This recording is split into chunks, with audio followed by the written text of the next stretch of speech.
হৃদয়ের ব্যাটে 8 বলে 31 রানের টর্নেডো ইনিংস এবং যেখানে ছিল 1 ওভারে 4টা 6 এবং একটা 4-এর মার। লাস্ট ওভারে বলা যায় হৃদয় যেভাবে খেলেছেন, 1 ওভারে নিয়ে এসেছেন 30 রান এবং যেখানে তার সবচেয়ে উইক জোন যেটা সেটা ছিল অফ সাইড, সেখানে তিনি কিন্তু 6 মেরেছেন 2টা এবং 4 মেরেছেন 1টা।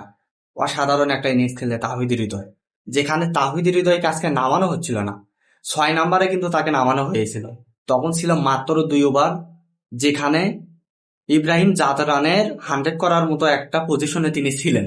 সেই জায়গা থেকে মনে হচ্ছিল হৃদয় আজকে রান করতেই পারবে না, কিন্তু ইব্রাহিম জাদরান যখন আউট হয়ে গেলেন 19তম ওভার তখন প্রায় শেষ, নতুন একটা প্লেয়ার আসলো, ভাবলাম সাকিব আল হাসান হয়তো এবার খেলতে আসবে, বাংলাদেশের 2টা প্লেয়ারকে হয়তো এবার মুখোমুখি দেখা যাবে, কিন্তু সে সৌভাগ্যটা বাংলাদেশের দর্শকদের হইল না।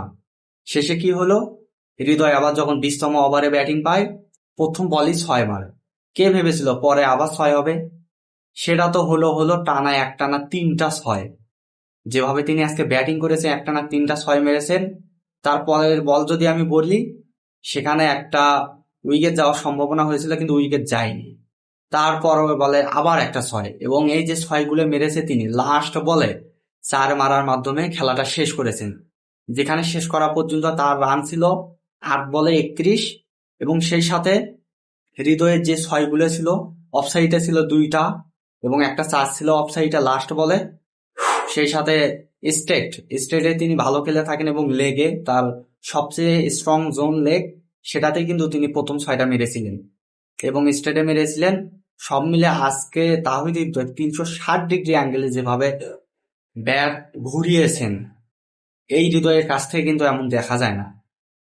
শ্রীলঙ্কাতে লিগ খেলতে এসে তার এই খেলাটা কিন্তু আমরা দেখতে পাচ্ছি। প্রথম ম্যাচেও তিনি অসাধারণ একটা রান করেছিলেন।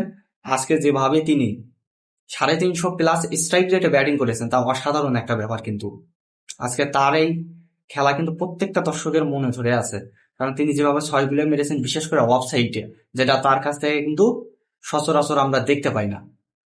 সব মিলে তাহিদ হৃদয় আজকের খেলাটা আপনাদের কাছে কেমন লাগলো অবশ্যই কমেন্ট বক্সে জানাবেন।